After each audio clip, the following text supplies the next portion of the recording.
Hi, everyone, and welcome to the daily briefing at Real Vision. I'm Andreas Steno, the senior editor at Real Vision, sending to you live from Copenhagen, Denmark, Tuesday, the 2nd of August. We've got a bunch of things to unpack in relation to the situation in Taiwan, as well as the major moves that we've seen in financial markets today. And I have a couple of great guests joining me for the next 30 minutes. Firstly, Taylor Fravel, professor at political science and director of the security studies program at MIT. Welcome, Taylor. It's very good to have you here. Thanks for having me. You'll help us unpack the developments in Taiwan in a second, but also a warm welcome back to the show to you, Tony Greer, the founder of TG Macro. How you doing, Andreas? Good, Tony. Good to see you. Firstly, Taylor, I wanted to ask you, Nancy Pelosi basically just landed in Taiwan. Was it a few hours ago? Is this part of a bigger strategy orchestrated by the White House, or what's the reason for this visit? No, I don't think it's part of a bigger strategy or by the White House at all. In fact, for weeks, they very quietly, I think, tried to persuade her not to make this trip because they were worried about how China might react and the potential for a crisis across the straits. But nevertheless, she is clearly committed to going. This trip was originally planned for April, but was rescheduled after she came down with COVID. And as the Speaker of the House, I think she's probably long wanted to make a trip to Taiwan. Depending upon how the elections go this coming fall in the United States, she may not be Speaker for much longer. And of course, China has featured prominently in her sort of role in Congress, going all the way back to a trip she made to Beijing in 1991 in support of the student demonstrators and workers in Tiananmen Square. And so she clearly has strong personal reasons, I think, for making this trip. I think she also probably believes that she wants to demonstrate U.S. support for Taiwan, and this would be the opportunity to do so before she steps down as Speaker. Pelosi has basically defied like a load of Chinese warnings ahead of this visit. Should we expect a major response from China to this visit? We should, and we're already seeing it in the military domain. Literally within moments of her touching down in Taipei, the Xinhua news agency issued a, quote, authoritative release outlining 6 closure areas in which military exercises, including live fire exercises, would be held from the 4th of August to the 7th of August. There are reports last night that 100 Taiwanese firms were sort of barred from exporting some goods, some agricultural goods, I believe, in particular, from Taiwan to China. And so clearly, China made threats before that there would be consequences, and now I think it's going to carry through on those threats because of the importance that the leadership in Beijing attaches to the issue. Tony, I also wanted to get your take on the market action in relation to this Taiwan story. What's been on your radar in financial markets today? I feel like the market, Andreas, is more focused on this this battle royale right now between, the sort of inflation bulls and the recession bears, if that's fair to say. Right now, when I look at the tape, it looks like they are, tearing each other's arms off and beating each other over the head with them today. We had all the action today was in the bond market, right? There's a 2 sigma spike higher in yields. Really without a corresponding commodity move on the tape, which was kind of interesting to me. It looks like that could have been somewhat of a blow up or exit trade or something like that. But that does sort of speak to the inflationary action and inflationary vibes that we've been getting from the market, right? We just went through a week of CPI and PPI where they were both much higher than expected. We came through a weekend where the media is still really focused on this, recession that the bond market is pricing in and the administration is trying to redefine. None of that matters. The market is, in fact, pricing in somewhat of a recession. And it feels like it may have overshot a little bit on the downside, Andreas, with this yield move higher today. We had a big move higher in break evens at the end of last week. It looks like the market-based inflation expectations may have overshot to the downside. What feels like to me like there's still a lot of negative sentiment though in the equity market. I feel like everybody on FinTwit is talking about the next shoe to drop. That's not to say that it's not going to drop. It's just to say that I pick up some bearish sentiment from the internet, and that's about it. So today's leadership really isn't anything to get excited about. You know, the S&P started off in the red, rallied into the black, ended up in the red again. The leadership was from, you know, a mixed bag, but mostly from some of the sectors that are down on the year again: cannabis, social media, internet stocks. There were big upside moves in Tilray and Aurora Cannabis and Rig and names like that. You know, the downside was really everything cyclical with an extra focus on home builders. There was a 2 sigma move lower today in XHB. You know, real big follow through in Pulte Homes after reporting bad news last week. A big reaction to the move higher in rates today. So, Andreas, I really see an ongoing, you know, push and pull battle between the inflationary bulls and recessionary bears, if that's fair to say. Absolutely, Tony. And I wanted to get back to you, Taylor, in relation to this uncertainty seen in financial markets today. We've seen a big increase in interest rates, which is usually a signal that markets are getting scared of geopolitical risks again. There is this Russian proverb saying that this is China's final warning. Is this one of those cry wolf events again? I don't think it is. I think from China's standpoint, they've been increasingly concerned about changes in the U.S. One China policy and policies toward Taiwan in particular. This started sort of the tail end of the Trump administration, but has continued and I think escalated, or their concerns have escalated in the Biden administration. And so starting sort of around late last October, after Biden made two of his gaffes on Taiwan, Chinese sort of senior leaders began talking very explicitly about the United States hollowing out its one China policy.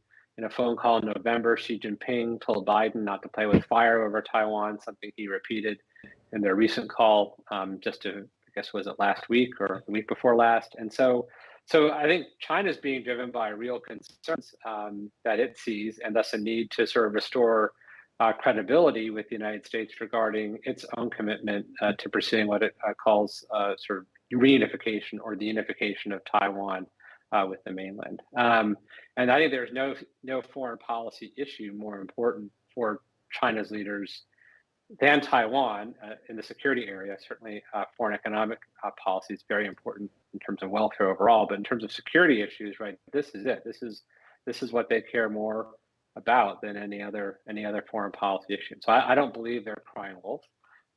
Doesn't mean necessarily that they are on the cusp of invading either or taking major action, but I think they will.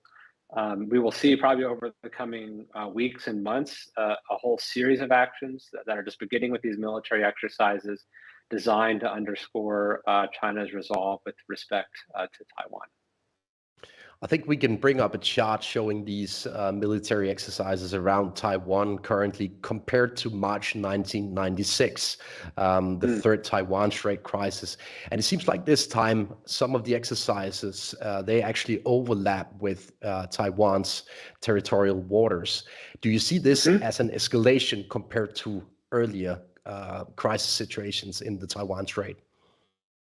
I think these exercises have the potential to be much bigger than those that took place in March of 1996, not just because of the overlap with the territorial waters, but simply because of the way in which these closure areas effectively attack Taiwan from the north, the south, the east, and the west. They also target key Chinese ports in the northern and southern parts of the country. One of them is astride the median line and probably the most likely vector of an amphibious assault. And the one to the east is where China has announced that it will conduct conventional missile tests with the prospect for the first time, right, that Chinese missiles could fly over Taiwan on their way to landing in this sort of identified zone. They could be launched on other sort of vectors that might not take them over Taiwan, but certainly there's this possibility, especially if they're launched from the short range kind of ballistic missile units that are immediately sort of off or on the Chinese coast adjacent to Taiwan. So in that sense, I think the scope and scale are probably much larger. The main difference will be that in 1996, apart from the 2 missile tests and the small black boxes that you see on the chart, the majority of China's response was to simulate an amphibious assault along basically the Chinese coast. So it was simulating an assault of Taiwan, but all the action was taking place basically right off the coast of China. In this case, right, it's going to be mostly air and sea exercises, and they're going to mostly take place right off the coast of Taiwan. So this is a huge difference in terms of how the exercises are likely to unfold. And again, we have to also remind ourselves that in sort of the 1995 and 1996 crisis, which really went from the summer of 95 through March of 96, there are about 3 or 4 major exercises. And the map that we're looking at in this chart was only the last one of those series of exercises. And so I think there's great potential here for these exercises to continue perhaps through the Party Congress, which will be scheduled for some time this fall, especially if China believes that it has not reached some modus vivendi with the United States over one China. And that is probably unlikely given sort of the electoral pressures President Biden and the Democrats are going to feel going into the midterms. I wanted to ask you as well whether there are any parallels to the ongoing crisis in Ukraine. Do you think China will look at the Western willingness to sanction Russia and think twice about these military exercises in Taiwan? I don't think the potential for sanctions along the scope and scale that have been placed on Russia will deter China from conducting these exercises, so long as it believes it can do so without targeting advertently or inadvertently U.S. or Taiwanese assets in the air. In other words, if they can kind of cap the potential for escalation. I think China, of course, has paid great attention to those sanctions and has been considering how to probably sanction-proof its economy in response. But I don't think it would believe these sort of sanctions along such a broad scale would be implemented in response to exercises versus a kinetic use of force that would be intended to basically seize some or all of Taiwan from the Republic of China. And so in that sense, I don't think the scenarios are quite analogous, but certainly it has to be a factor in the back of the mind of Chinese leaders that were this to escalate, right, there is an economic cost that they could pay. And so I think their approach will be to sort of pursue a Goldilocks strategy whereby they have a very robust sort of display of military force that sort of foreshadows what could happen in the future without crossing that kinetic line, starting a war, and thus facing the potential brunt of sanctions that they might face. Also on sanctions, I would note, we have to at least ask ourselves, would the Europeans be as eager to sanction China as they have been to sanction Russia? And so this would be a conflict happening in a very different geography than the one we're witnessing in Ukraine. And although I think the unity of the Western approach to Russia is striking and noteworthy and commendable, it remains to be seen if that same level of unity would be achieved if the crisis were concerning China and Taiwan and the United States. That's certainly a fair question, Mark. I also wanted to ask you about Joe Biden's policy on tariffs on China. He's publicly debated the possibility of scaling back on some of the tariffs implemented by the Trump administration. Are such policy moves off the table in your opinion now? It probably makes them politically harder to do, even though economically I think they make a lot of sense, right? Because the purpose was to generate leverage to pursue sort of other changes in the Chinese economy. But we're 3 years into tariffs, and I don't think there's been a single change, right, in the aspects that were targeted. So in that sense, the tariffs haven't been a great policy tool. It's also probably one of the few tools he could manipulate to lower inflation. Economists and folks like you guys probably have a better sense of what that actual impact would be. But it is at least a policy tool that he can pull, or a policy lever he can pull to do something about inflation. And so I think there are good reasons to reduce the tariffs because they've been either counterproductive or have contributed to inflation. But politically, I think it would be seen now, right, as caving to China in some way or rewarding China for its belligerence across the strait. And so therefore, it's probably off the table, at least until after the midterms. I wanted to allow for a final question from the audience to you, Taylor, before you leave the discussion. And it's from Ralph asking you, what have China and Taiwan learned from the Russian invasion of Ukraine? I think Taiwan has probably learned that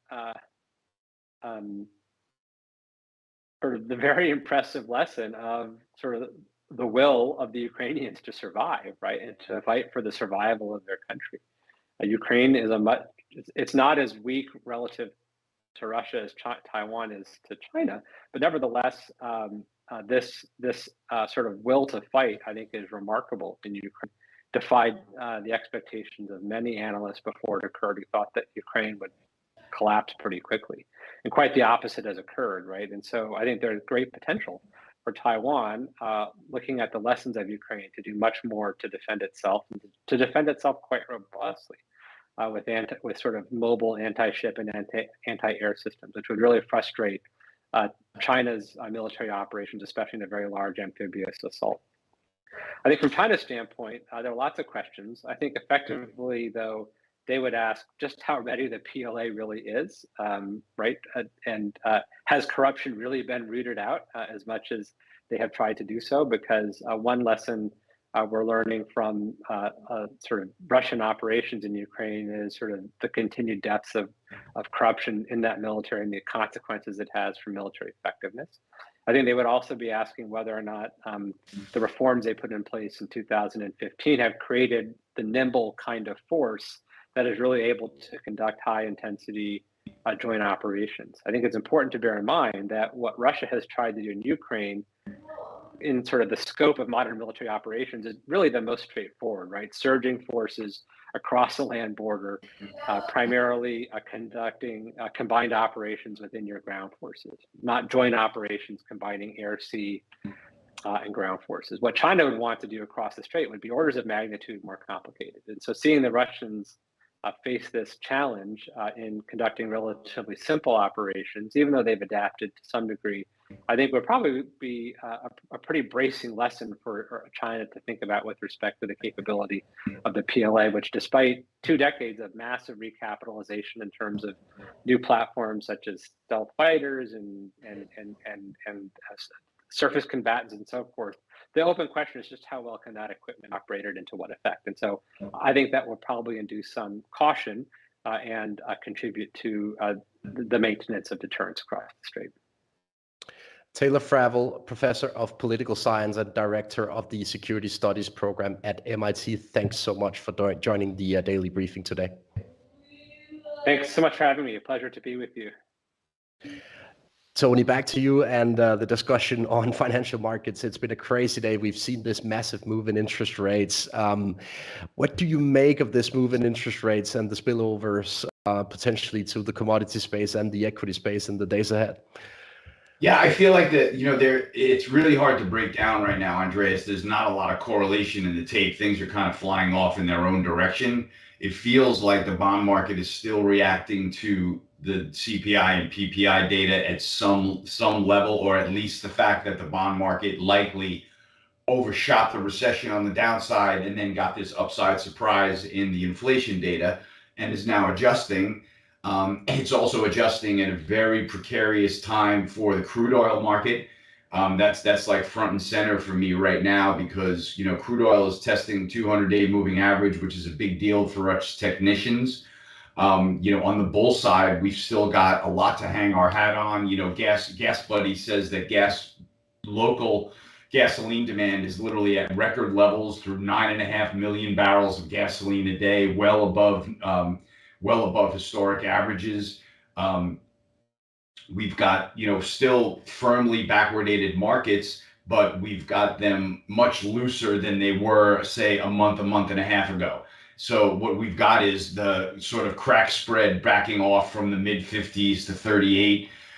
We've got sept-oct diesel fuel backing off from $10 to $4.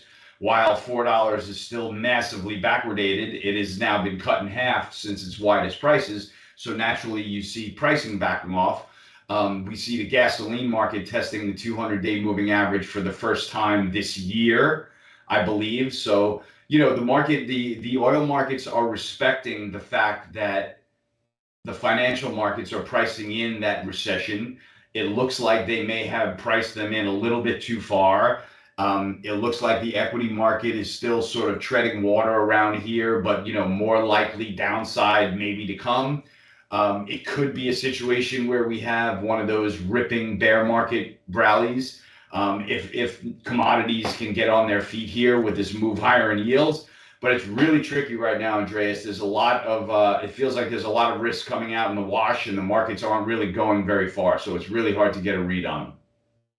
Yeah, definitely, Tony. I wanted to bring in the tweet of the day from the commodities expert Javier Blas. He refers to German electricity prices reaching 1,000% of usual levels. And I read a German study today that concluded that a rise of the electricity price of 1,000% will only shave off 3% of the overall electricity demand. So it basically shows that the demand for energy is super inelastic. And that's a point you've made before on this show as well, Tony, in relation to gasoline and oil. What's your take on energy prices into a potential recession, given the information that we got from Javier earlier today?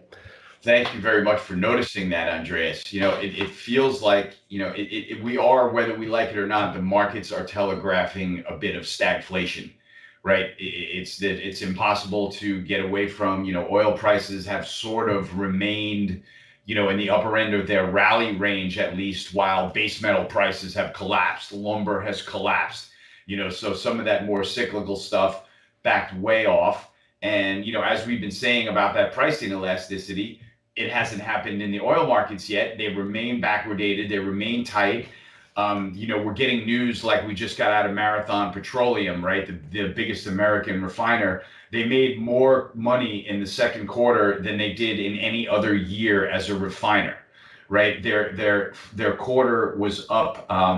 They reported a $10.61 quarter versus $7.71 estimates, and versus year-over-year comps of 67 cents a share, right? So year-over-year comps, their P&L is up about 1,500%. The stock is up 4% today, recovering all the major moving averages. So there's plenty of things going on to hang your hat on in this market. If you listen to the CEO, he said that diesel demand has softened due to less trucking volumes, and I feel that that's what that sort of diesel spread indicates, where it's backed off its highs. But he also said that tight fuel supplies and strong demand are absolutely going to continue, right? So he offers a very neutral, statement about the oil market, one for each bull, one for a bear, and you're going to have to decide for yourself here. So I think that as long, though, generally, as this tightness does persist, as long as we see indicators like, for example, open interest in gasoline at the lowest level it's been in 10 years, it doesn't seem to me like there's a massive spec long position in the crude oil markets that we've got a bullseye on that we're looking for to, absolutely heave. It feels like, rather, that a lot of the speculation has left this market because they don't know which direction it's going in. The market remains tight, but the economic indicators are slowing down. So maybe that's a plan for slower gasoline demand, which the IEA continues to tell us hasn't happened much yet. So, the oil market is at a really critical juncture here. If all of those spreads should continue to back off below their 200-day moving averages and really just turn the trend upside down, I'll be prepared to exit a lot of my energy trades, Andreas. That's the truth. Biden returned from his Middle East round trip, was it a week ago or so? And he basically claimed the victory, saying that the Saudi Arabians would increase the capacity to 13 million barrels a day of oil. To me, that was basically old news.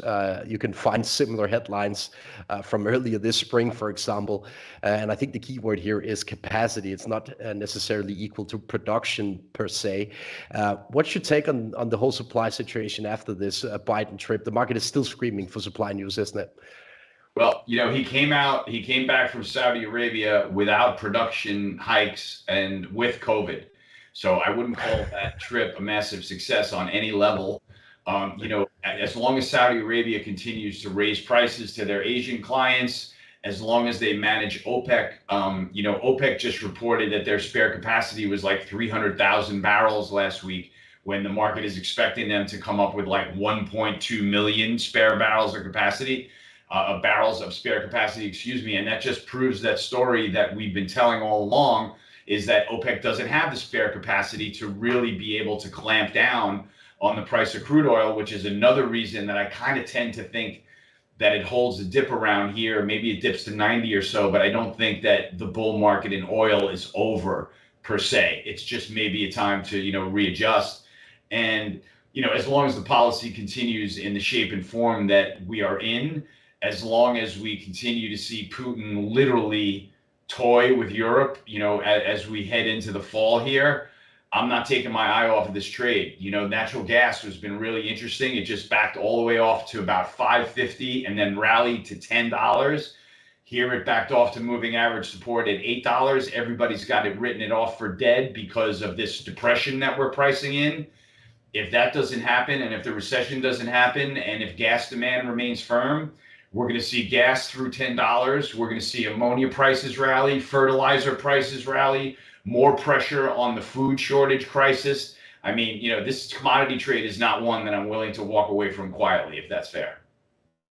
Absolutely, Tony. If we look at the recent price action in crude oil, it kind of seems stuck between inflationistas and recessionistas, leading to this very choppy, rangy trading. Is this recent trading range between, say, the early 90s and just below $100 a barrel tradable, as you see it, or would you just stay on the long side? For my purpose, Andreas, I've been in the trade from the long side for a long time now. I'm down to really just exposure in energy equities. I sold most of my oil futures to the Russian invasion rally. For me, this is a sort of do or die moment that the market really has to show me, right? There's nothing I can do at this point except respect my risk management policies and principles. Right now, it's going to be up to the crude oil market. Gasoline is going to have to hold the 200-day moving average. The SEP-OX spreads are going to have to hold their trend line supports and moving averages. And if they do, you will likely see oil back into the hundreds very quickly.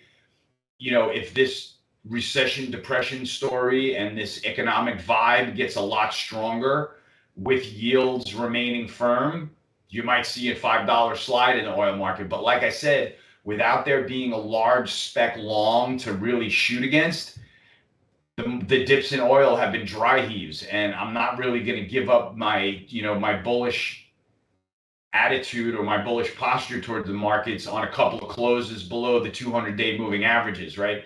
Things tend to overshoot in today's markets. We've got to give things a chance to play out. Unless trend really changes, I'm sticking to the bull side of this trade. It's just a really precarious moment with literally everything across the complex on critical technical support. So it could be a spill through those levels at any minute, and it could be a long grind where we hold here, and next thing you know, one data point later, and we've got a nice lift off of moving average support. So the jury's out right now, man, and I've got my hand on the buy and sell buttons simultaneously. I'm ready to trade.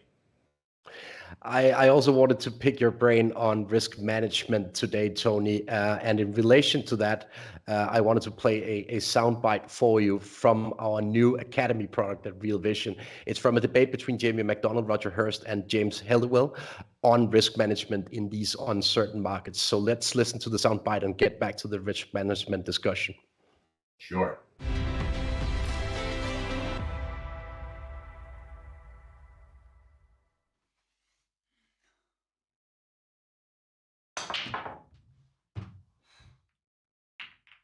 So, we've talked about what drives markets.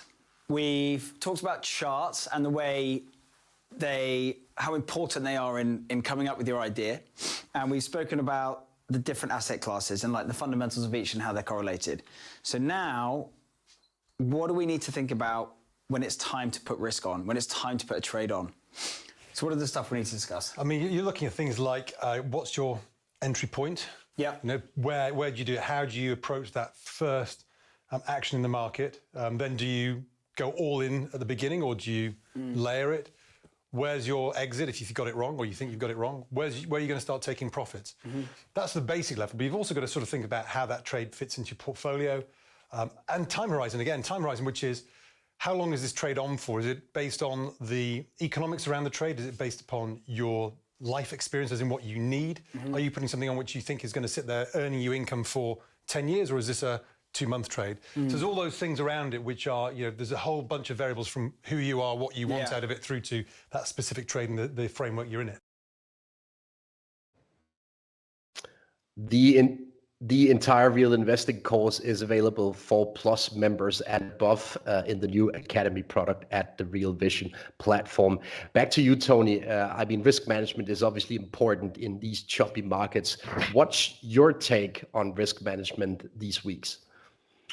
Everything for me is an individual trade, Andreas. Everything on the way into and the way out of the view matrix has got, predefined levels where I'm happy to risk levels where I'm going to have to get out, and I have levels in mind on targets, right? So right now my book is kind of long only. I'm still looking for really just a market dynamic retracement bounce. I think that's going to be tradable over the next several weeks.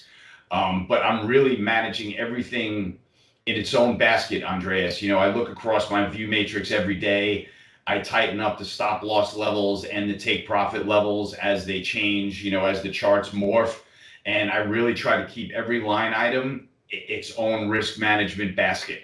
Because, the minute I let, something that's losing money go because I've got something else that's winning money, next thing you know, that money's gone, and the money that was compensating for it is gone, and I have no money left at all, and I'm very unhappy.